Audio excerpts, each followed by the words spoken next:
চেষ্টা শুরু করে দেন। আপনি একজন গরিব অভাবী মানুষ, আপনি একজন খেটে খাওয়া দিনমজুর মানুষ, আপনি একজন স্বল্প আয়ী মানুষ, আপনি হয়তো চিন্তা করতে পারেন এখন 6, 7, 8 লাখ টাকা দরকার হয় হজ করার জন্য, এত টাকা আমি কোত্থেকে জোগাড় করব? এই চিন্তা না করে আপনার কাছে এখন যতটুকু সামর্থ্য আছে সেখান থেকে অল্প অল্প সামান্য সামান্য টাকা জোগাড় করে হলেও আপনি হজের জন্য বিসমিল্লাহ করে জমা করে শুরু করে দেন, রাখতে শুরু করেন, আর এদিকে চোখের পানি ফেলতে থাকেন, দোয়া করতে থাকেন। দেখবেন অলৌকিক ভাবে আল্লাহ রাব্বুল আলামিন কুদরতি ভাবে আপনার সমস্ত টাকার ব্যবস্থা করে দিবেন ইনশাআল্লাহ।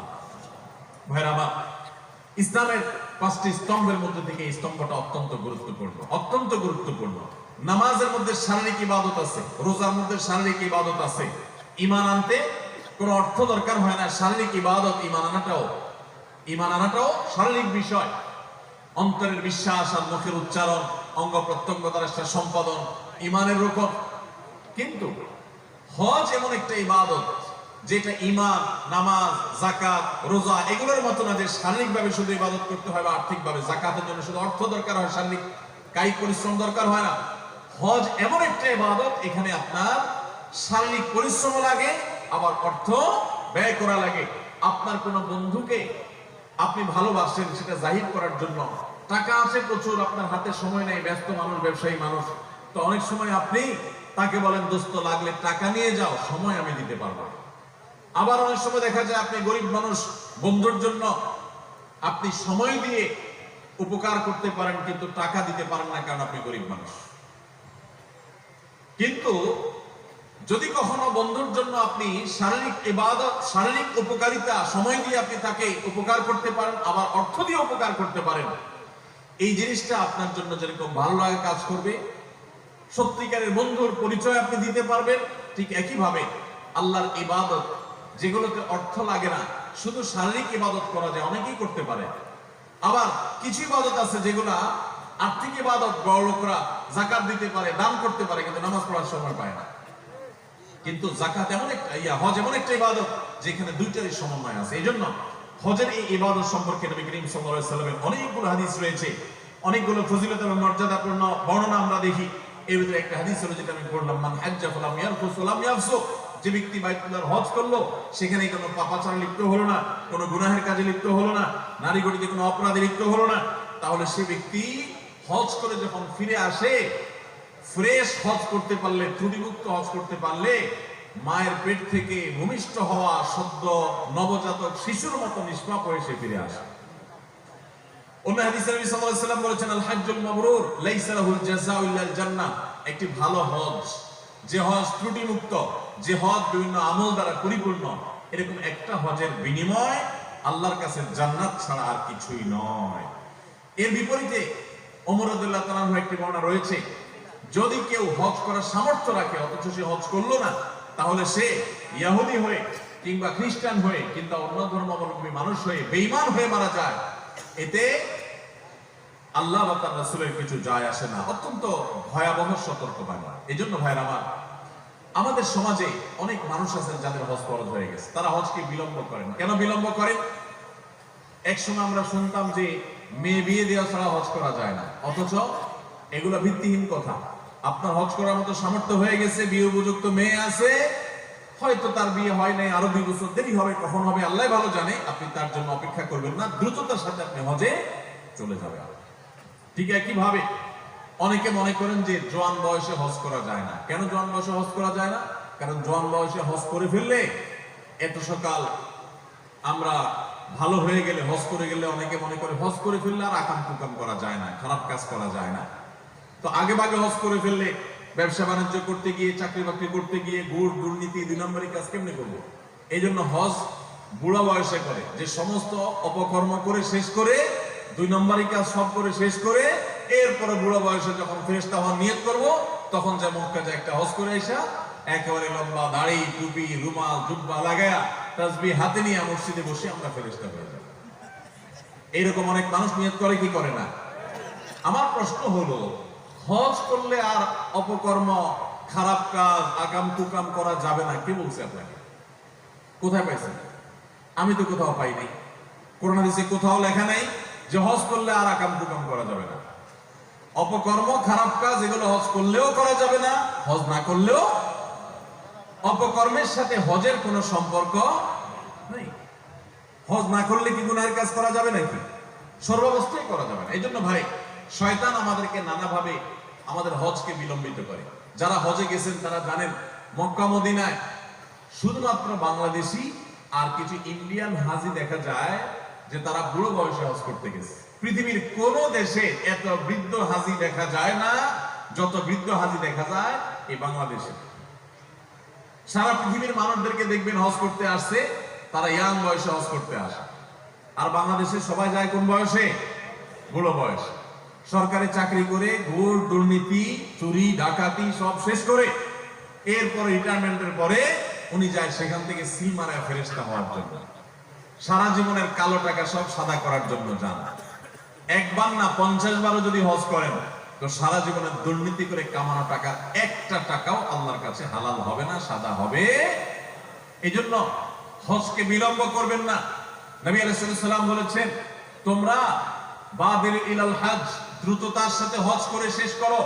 ফাইন্নাহু লা ইয়াদরি আহাদুকুম মা ইয়ারিদুলা, কারণ তোমাদের কেউ জানে না তার জন্য কি অপেক্ষা করছে। হয়তো কোনো দুর্ঘটনা, হয়তো কোনো অ্যাক্সিডেন্টের কারণে তিনি আর হজ করতে পারবেন না। এজন্য হজ বিলম্ব করার কোনো সুযোগ নেই। আল্লাহ তাআলা আমাদের সবাইকে বাইতুল্লাহর হজ করার তৌফিক দান করুন। ভাইরা আমার, হজ কার উপরে ফরজ হয়? হজ ফরজ হয় ওই ব্যক্তির উপরে যাকে আল্লাহ রাব্বুল আলামিন হজের মৌসুমে হজ করে আসার মতো, হজ করে ফিরে আসার মতো আর্থিক সঙ্গতি দিয়েছেন। তিনি প্রাপ্তবয়স্ক মুসলমান পুরুষ, আর নারী হলে তিনি তার আসা এবং পাশাপাশি তার সাথে একজন মাহরামকে নিয়ে যাওয়া, নিয়ে আসার মতো টাকার মালিক হলে। এখনকার বাজার দর অনুযায়ী হজের যে খরচ, সেটা অনুযায়ী আমরা বলতে পারি যে 6.5 লাখ 7 লাখ টাকা হলেই হজ ফরজ হয়ে যায়। মহিলাদের হজ ফরজ হওয়ার জন্য মাহরাম সাথে নিতে হয়, এই জন্য তার হবে ডাবল টাকা হলে তখন, অর্থাৎ 14 লাখ হলে তখন তার উপরে হজ ফরজ হবে।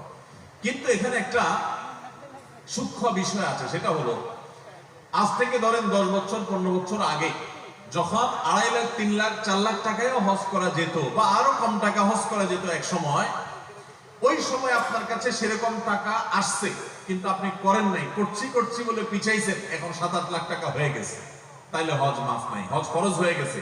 তখন সামর্থ্য ছিল, আপনি করেন নাই, বিলম্ব করেছেন, অতএব এখন আপনাকে সেটা করতে হবে।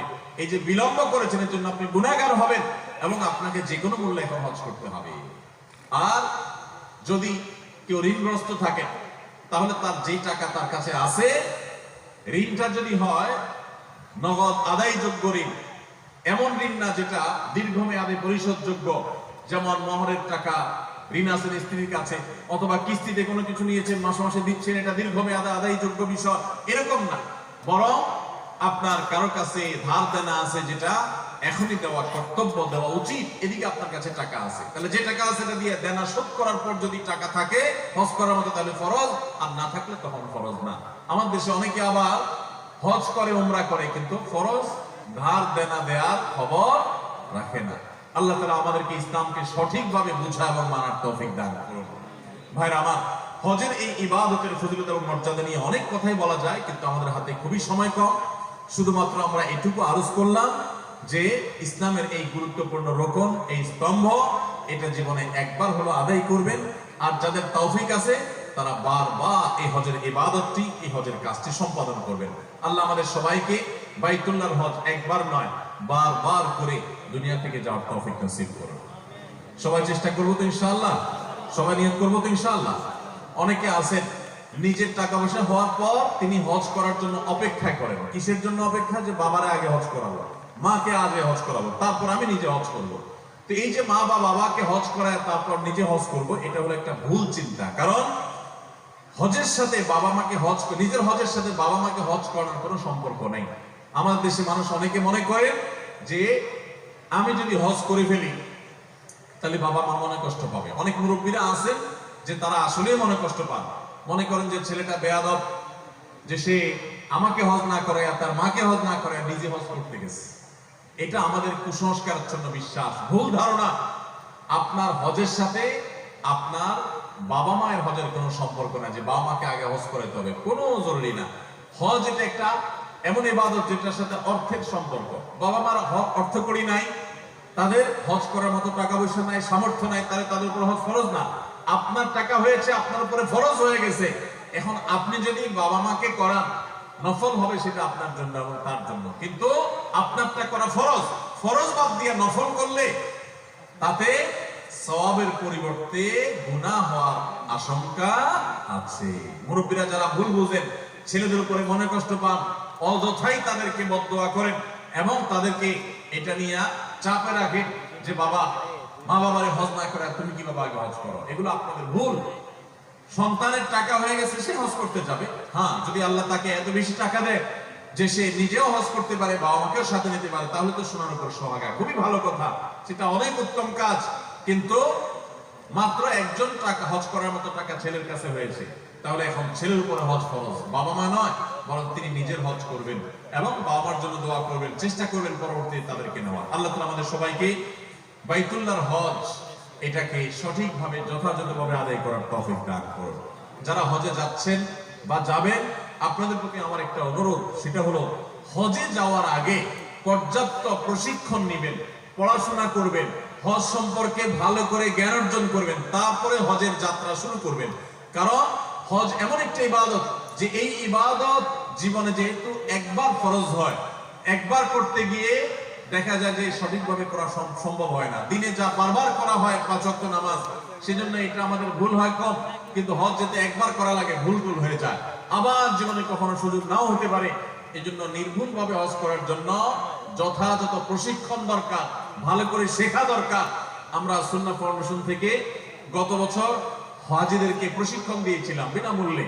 আর সুন্নাহ ফাউন্ডেশনের দাওয়াতি কাজের অংশ হিসাবে আমরা গত বছর ঢাকার বিয়াম মিলনায়তনে প্রায় সহস্র হাজিকে একাধিক দফায়, কয়েক দফায় আমরা হজের ট্রেনিং দিয়েছিলাম। এই বছর আমরা চিন্তা ভাবনা করছি চট্টগ্রাম বিভাগের মানুষদের সুবিধার্থে, তাদের অনেকের জন্য ঢাকায় গিয়ে ট্রেনিং নেওয়া কঠিন, তো চট্টগ্রামে কোন একটা জায়গা যদি সম্ভব হয়, আমরা আল্লাহর ঘরের মেহমানদেরকে কিভাবে তারা হজ সম্পাদন করবেন সেটা আমরা ট্রেনিং দিতে চাই, যদি আল্লাহ তৌফিক দান করেন। এছাড়া আপনাদের জানাশোনা উলামা ইকরামের তত্ত্বাবধানে যেখানে ভালো প্রশিক্ষণ হয় আপনারা হজটা শিখে যাবেন। একে তো আমাদের দেশ থেকে মুরব্বী চাচারা যান, বাবার বয়সী লোকেরা যান, যাদের হজ করার মতো শারীরিক সঙ্গতি নাই। আবার দ্বিতীয়ত হলো ভালো করে শিখে যান না, যার কারণে হজ আর হজ হয় না। হজ অনেক সময় বোম্বে হজ হয়ে যায়। বোম্বে হজ জানেন, এক সময় নাকি হাজি সাহেবরা যখন পায়ে হেঁটে জাহাজে করে ভেঙে ভেঙে যেতে হতো, মাসকে মাস লাগতো, তখন অনেক হাজি বাংলাদেশ থেকে যখন যেতেন কলকাতায় নাখোদার মসজিদ নামে একটা মসজিদ আছে, এখানে নাকি হাজি সাহেবরা অবস্থান করতেন। ওই মসজিদে আমি যাওয়ার সুযোগ হয়েছে। তো এরপরে আবার হাঁটতে হাঁটতে দীর্ঘ পথ পাড়ি দিতেন, একটা পর্যায়ে মুম্বাই পর্যন্ত যেতেন, তারপরে জাহাজে করে সমুদ্র পাড়ি দিতেন, আবার হাঁটা শুরু করতেন। তো এই দীর্ঘ পথ যেতে যেতে অনেক হাজি অসুস্থ হয়ে যেত। অসুস্থ হয়ে গেলে এত বেশি অসুস্থ যে তার আর হাঁটার অবস্থা নেই, আবার তাকে দেশে ফেরার পাঠানোর সুযোগ নেই, তখন তাকে নাকি মুম্বাইয়ে রেখে তারপর হাজিরা জাহাজে উঠতে পারে। জাহাজে অসুস্থ হয়ে গেলে তখন তাকে নিয়ে কোন দিক যাবে? এই জন্য ওখানে রেখে যে স্থানীয় ট্রিটমেন্ট করে তিনি যদি ভালো থাকতেন, বেঁচে থাকতেন, তো হাজিরা হজ করে ফেরত যাওয়ার সময় তাকে নিয়ে দেশে আসতেন। তো দেশে আসার পর সবাই তো মক্কা মদিনা যায় হজ করে আসছে, আর এই লোক যারা মুম্বাই রাখছে আবার হাজিদের সাথে ফেরত চলে আসছে, তার নাম দিত এলাকার মানুষ মুম্বাই হাজি। সে মুম্বাই থেকে ফেরত এসছে। তো হজ যদি ভালো করে প্রশিক্ষণ না নেন, শিখে না যান, সুস্থ সবল সময় না যান, তাহলে মক্কার হাজি না হইয়া বোম্বাই হাজি হওয়া লাগবে। বোম্বাই হাজি হবেন না মক্কার হাজি হবেন।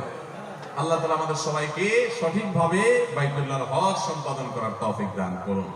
যেহেতু রমজানের পরে আরেকটা ইবাদতের মৌসুম শুরু হয়ে গেল, সেজন্য হজ কার উপরে ফরজ হয়, কখন ফরজ হয়, ঋণগ্রস্ত ব্যক্তির উপর হজ ফরজ হয় কিনা, মেয়েদের হজ কখন ফরজ হয়, এই পুরো বিষয়গুলো আমরা জানাবার চেষ্টা করেছি। আল্লাহ তাআলা আমাকে, আপনাকে, আমাদের সবাইকে আমলের তৌফিক দান করুন। সময়ত ভাইরা।